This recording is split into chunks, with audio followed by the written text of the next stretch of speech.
Hey everyone, CTOG here.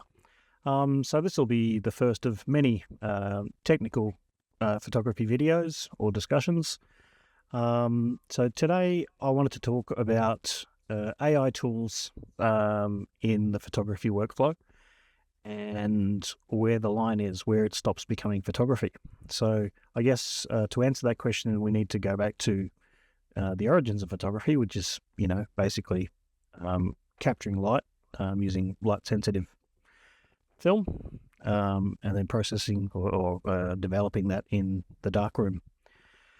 But as soon as we started, dodging and burning, contrast tweaks in the darkroom, then it, strictly speaking, was no longer photography. Certainly not documentary photography or journalistic photography, but, it opened up this whole new world of artistic photography. So I guess the phrase artistic photography is probably going to be the anchor for this video, and whether AI tools blur the lines beyond a certain point. So yeah, let's discuss it. But as I mentioned, photography or photo manipulation has happened since the darkroom. Then came Photoshop, of course, cloning, healing brush, sky replacement, generative fill. So at what point does it stop being photography? So let's start with my example. So I'm a old school landscape photographer. Yes, I use Photoshop, but it's for levels and mostly global changes. I don't add elements or change the scene dramatically. It was more a sort of capture beautiful light, and so yeah, all my photography has been that way. Of course, you can bring up saturation and enhance a photo, but the image or the information in that image was already there. You're basically tweaking the values of that data. So so that's basically artistic photography. So using computer tools to do what they used to do in the darkroom. But I've been experimenting lately with I've gone through some of my older photography. I've been out of photography for many years, and so basically, yeah, getting back into it, having quite the midlife crisis. Actually, I've bought a boat, and I'm going to be living aboard and studying psychology and getting back into my photography.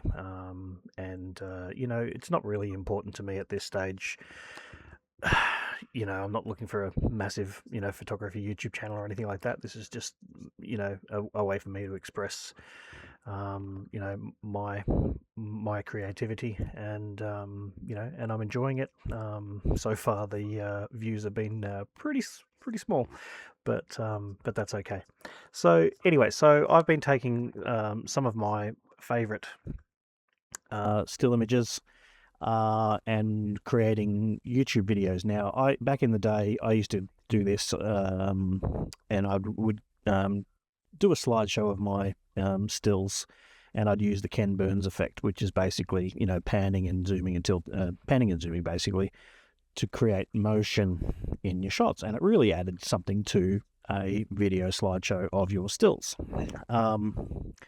So anyway, I was just mucking around using Grok Imagine for something stupid, not photography related. I was having a bit of fun, and I'm like, oh, how would this work to animate my photography?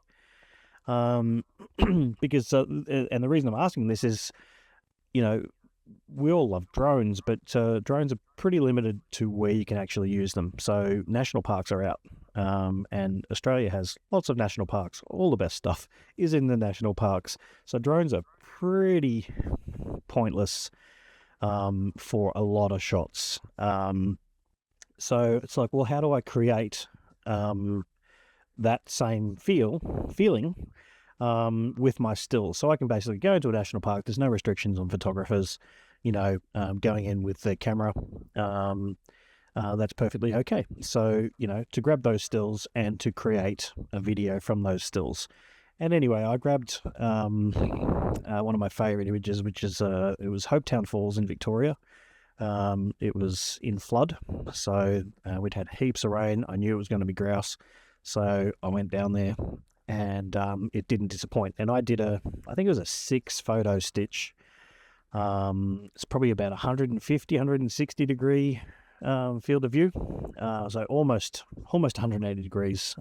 Be pretty close to it.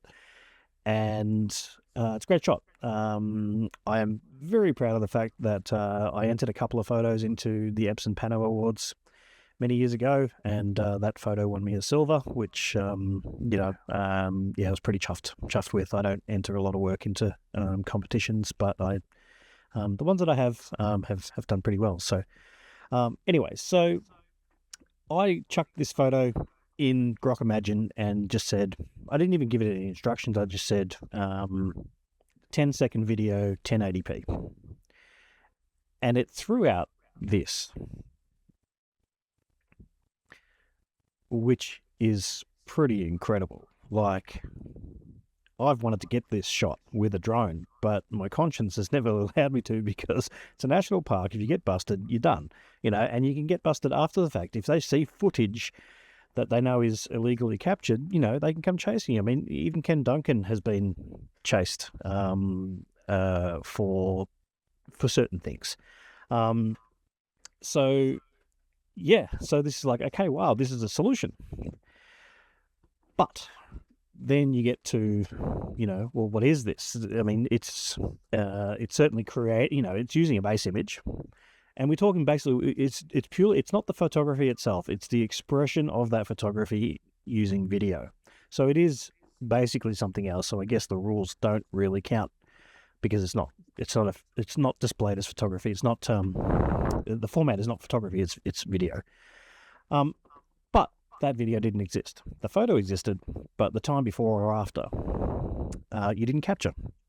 So as soon as you say, do a 10-second time lapse, it has to create the light for that period of time, which might be 20 minutes, half an hour, condensed into 10 seconds. And it has to guess, and it has to have creative license. Now, I guide that pretty heavily, but it's still the AI generating what it thinks it would look like, given that period of time. But anyway, it's amazing, like, and shot after shot, I'm blown away with the quality of the videos. And it all depends on, the quality of the original photo.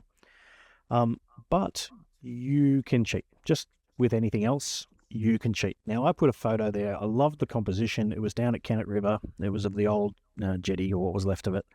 It had quite a blue cast, and I've tried editing this, and I just couldn't get it to look good. Basically, it was beyond what was there at the time. So anyway, I chucked that into Grok Imagine and said, fix the lighting, give me golden hour, and then do a 10-second 1080p time lapse. And it spat out this video that is, the lighting is completely different than the lighting that was present when I took the photo. So, and I was like blown away, but at the same time, I'm like, this is not my photo. I didn't create that light. I didn't capture that light. This is creative license, and I'm giving it to an AI, and then I'm presenting that work, and people are going to assume that the original photo looks like the video. And I'm like, yeah, this is something else. Like, this is, is it a collaboration? We're using my source still photo, and then putting a creative tint to that image, and then turning it into video. And so most of the videos, most of the photos that I've turned into videos on my in my videos are my photos with very little lighting adjustment after Photoshop post-processing. But there's some that just look so good I had to chuck them in, but I'm starting to mark them as stylized, just so it's putting my hand up saying, hey, yes, it's my photo, I went there, and this is an actual a scene that I captured, but it didn't look like this. And like I said, it's an experimental stage. I certainly don't want to be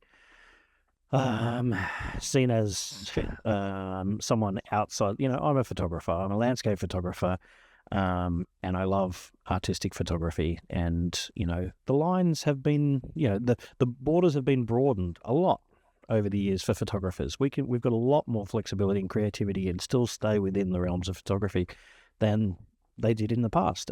But here's the thing: with every new tool, we have this discussion.